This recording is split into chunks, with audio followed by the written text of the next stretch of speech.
दोस्तों Jayaprakash power ventures limited की बात करें तो स्टॉक के अंदर आज भी काफ़ी बड़ी गिरावट देखने को मिली। अब इस गिरावट के पीछे वजह यह है कि एक तो बाज़ार में गिरावट का माहौल है, ऊपर से यहाँ पे देख सकते हो कि जो इनके लैंडर्स है वो 3,800 करोड़ के जो उनके जो शेयर्स हैं वो ओपन मार्केट में बेचने की कोशिश कर रहे हैं। तो ये बहुत भारी मात्रा में इक्विटी है और इससे एक डर का माहौल बना है कि वो सारे शेयर अगर बाज़ार में बिकवाली के लिए आते हैं तो शेयर भारी गिर सकता है। तो क्या है पूरी अपडेट उसको समझेंगे। और जेपी एसोसिएट जो नीलाम होने जा रही है उनकी सीओसी की मीटिंग हो चुकी है और इस मीटिंग का क्या नतीजा निकला है उसको समझने की कोशिश करेंगे इस वीडियो के माध्यम से, क्योंकि नज़रें उस पर भी है कि आखिर कौन नया प्रमोटर बनेगा जेपी एसोसिएट का। और वही आप देख सकते हो कि जयप्रकाश पावर वेंचर्स लिमिटेड का भी प्रमोटर होगा क्योंकि हिस्सेदारी बड़ी है। अब आने वाले समय में क्या संभावना पूरी बनेगी उसको जानेंगे इस वीडियो के माध्यम से। लेकिन फ्रेंड्स उससे पहले अगर आप पहली बार हमारे चैनल पे आए तो चैनल को सब्सक्राइब कर दीजिए, एक बेल आइकॉन दबा दीजिए ताकि जब भी नया वीडियो बने पहला नोटिफिकेशन आपको मिले। वीडियो पसंद आए तो लाइक से जरूर कीजिए। चलो फ्रेंड्स वीडियो स्टार्ट करते हैं। मैं हूँ आपका दोस्त एस बी दवे और हमारे अपने चैनल ऑनलाइन कमाई में आपका बहुत बहुत स्वागत है। तो सबसे पहले जयप्रकाश पावर वेंचर्स लिमिटेड के कारोबार की बात करें तो आज 20.20 पर क्लोजिंग देखने को मिली, जहां पे 3.81% की गिरावट हुई, या यूँ कह सकते हैं लगभग 4% के आसपास की बड़ी गिरावट हुई। तो स्टॉक की शुरुआत बिल्कुल फ्लैट हुई थी 21 पर और दिन में हल्की सी तेज़ी भी बनी स्टॉक में, लेकिन वहाँ तेज़ी जो थी वो रह नहीं पाई। गिरावट का माहौल बना क्योंकि बाज़ार में दबाव था, स्टॉक आ गया नीचे। अब जो बड़ी अपडेट निकल के आ रही है, जयप्रकाश पावर वेंचर्स लिमिटेड ने एक्सचेंज को जानकारी दी है कि उन्होंने न्यूज़पेपर के अंदर अपने क्वार्टर वन के रिजल्ट को यहाँ पे जारी कर दिया है लोगों के लिए। तो कंपनी का क्वार्टर वन का रिजल्ट आ चुका है और आप देख सकते कंपनी ने यहाँ पे फाइनेंशियल एक्सप्रेस दिल्ली इंग्लिश में, दैनिक जागरण रेवा भोपाल हिंदी के लिए और जनसत्ता दिल्ली हिंदी में इन न्यूज़पेपर के अंदर अपना रिजल्ट दे दिया है। और ताकि जो शेयर होल्डर हैं वो अच्छे से समझ पाए जिनको रिजल्ट अभी तक पता नहीं चला है, तो यहाँ पे सारे आंकड़े दे दिए गए। एक बार इसके रिजल्ट को अगर हम देखें मार्च से कंपेयर करके कैसा रिजल्ट रहा है, जून में क्या बेहतर रहा है मार्च के मुकाबले, क्वार्टर फोर के मुकाबले जून क्वार्टर में कैसा प्रदर्शन रहा है।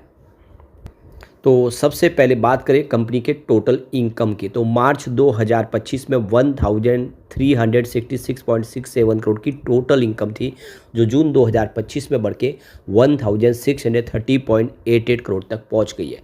यानी टोटल इनकम में ज़बरदस्त वृद्धि हुई है। वाकई में मार्च के मुकाबले जून में प्रदर्शन बेहतर हुआ है। अब टीआई ग्रोथ की बात तो 8.76% अब था मार्च 25 में, जबकि इस बार 19.33% जंप देखने को मिला है। तो वाकई में टीआई ग्रोथ में बहुत बड़ी वृद्धि हुई है।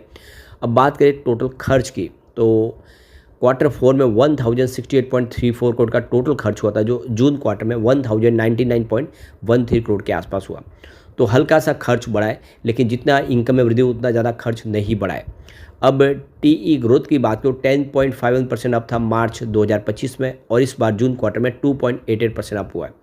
अब बात करें इसके एबिटाडा की, तो 298.33 करोड़ का एबिटाडा था मार्च 2025 में यानी क्वार्टर फोर में, जो इस बार जून क्वार्टर में 531.75 करोड़ तक पहुंच गया है। एबिटाडा में बहुत ही ज़बरदस्त जंप देखने को मिला है। वाकई में प्रदर्शन बेहतर है क्वार्टर ऑन क्वार्टर बेसिस पे।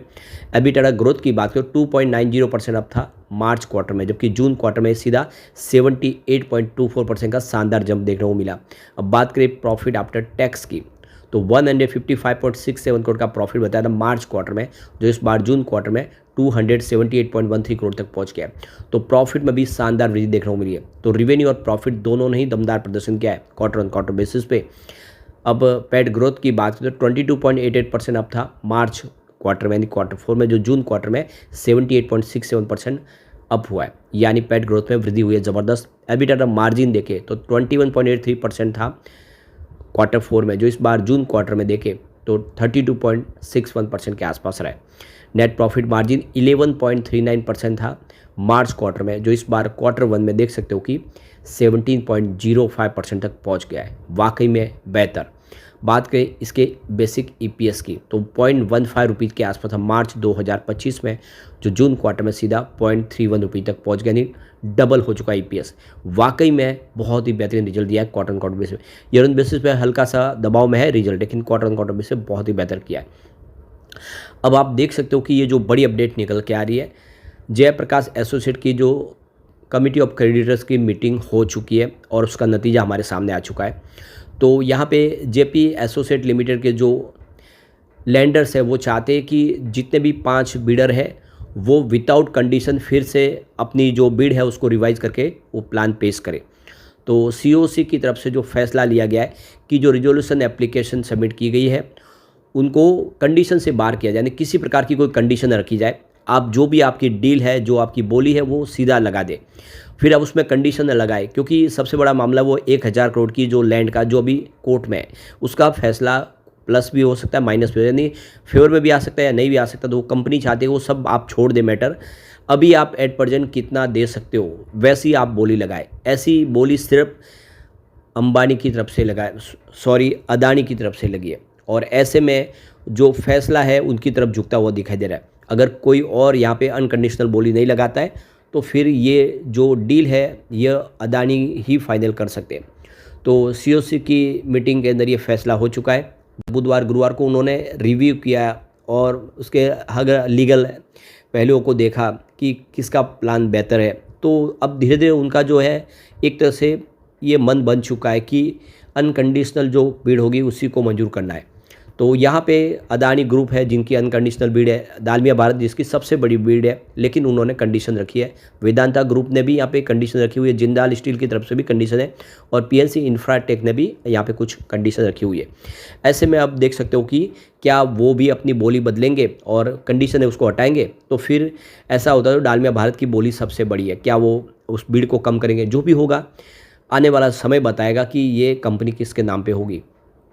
अब एक जयप्रकाश पावर वेंचर्स लिमिटेड के लिए जो बड़ी एक प्रॉब्लम ये है कि जो लैंडर्स है अब वो यहाँ से निकलना चाहते हैं। वो लैंडर्स जिन्होंने 2019 में रीस्ट्रक्चरिंग प्लान के तहत इक्विटी ले ली थी कर्ज के बदले में, 3800 करोड़ की जो इक्विटी ये बदली गई थी, कर्ज जो था उसको बैंक जिसमें आईसीआईसीआई बैंक की सबसे बड़ी हिस्सेदारी है। अब वो कंपनियाँ यहाँ से एग्जिट लेना चाहती है और अपना जो पैसा रिकवर करना चाहती है जो कर्ज के रूप में दिया था। तो इसके लिए वो हो सकता है कि ओपन मार्केट में ये शेयर बेचे। तो ये तो बहुत बड़ी रकम है, करीब कंपनी की टोटल 25% की हिस्सेदारी है। अगर ये ओपन मार्केट में सेल के लिए आती है तो भारी गिरावट हो सकती है। तो वो इसीलिए कोई और कंपनियां ढूंढ रही, पावर कंपनियां, जो इसके जो शेयर है उसको अधिग्रहण करे। और अगर कोई 25% की हिस्सेदारी लेते तो वो एक तरह से प्रमोटर बन जाएगा, क्योंकि 24% की हिस्सेदारी जेपी एसोसिएट के, उससे ज़्यादा हिस्सेदारी हो सकती है उसकी, तो वो प्रमोटर के तौर पे आ सकता है। तो अब आप देखिए, तो अगर अदानी को एक मौका और है, अगर वो उस डील को नहीं जीतते तो भी ये जेपी पावर को डायरेक्ट उसका अधिग्रहण कर सकते हैं, ये मौका तो है। अब देखना होगा कि क्या होगा। वैसे जेपी पावर ने बेहतर प्रदर्शन किया, आप देखें तो पिछले एक साल में जेपी पावर में 5% की तेज़ी बनी है, जबकि एनटीपीसी में 21% की गिरावट हुई है। अदानी पावर में 23% की गिरावट हुई, यानी विनर जेपी पावर है। अगर हम बात करें 6 मंथ की, तो जेपी पावर ने 26% का शानदार रिटर्न दिया। इस दौरान एनटीपीसी में 4% की तेज़ी बनी है, जबकि अदानी पावर में 10% की तेज़ी बनी है। तो यहाँ पर भी आपको विनर जेपी पावर ही दिखाई देगा। बात करें 3 मंथ की, तो जेपी पावर ने 38% का ज़बरदस्त रिटर्न दिया है। इस दौरान एनटीपीसी में 6.6% की गिरावट हुई है, अदानी पावर में 6.57% की तेज़ी बनी है। तो यहाँ पर 3 मंथ के हिसाब से सबसे शानदार प्रदर्शन जेपी पावर का रहा है। 1 मंथ की भी बात करें तो जेपी पावर ने 5.56% का पॉजिटिव रिटर्न दिया है। इस दौरान एनटीपीसी में 0.51% की गिरावट हुई है और अदानी पावर में 4.13% की गिरावट हुई है। यानी एक महीने के हिसाब से भी जेपी पावर ने बेहतर किया, नहीं लगातार बेहतर प्रदर्शन करा है। ऐसे में उम्मीद है कि आने वाले में जेपी पावर अच्छा कर सकता है, क्योंकि ये वाकई में स्टॉक काफ़ी इस समय कम प्राइस में है। लेकिन फ्रेंड्स, कोई भी इन्वेस्टमेंट करने से पहले अपने फाइनेंशियल एडवाइजर से एडवाइस ले ले या अपना खुद का रिसर्च करें, क्योंकि मैंने वीडियो आपके एजुकेशनल पर्पज़ के लिए ही बनाया। वीडियो पसंद आए तो लाइक से जरूर कीजिए और चैनल को सब्सक्राइब कर दीजिए। Thank you friends.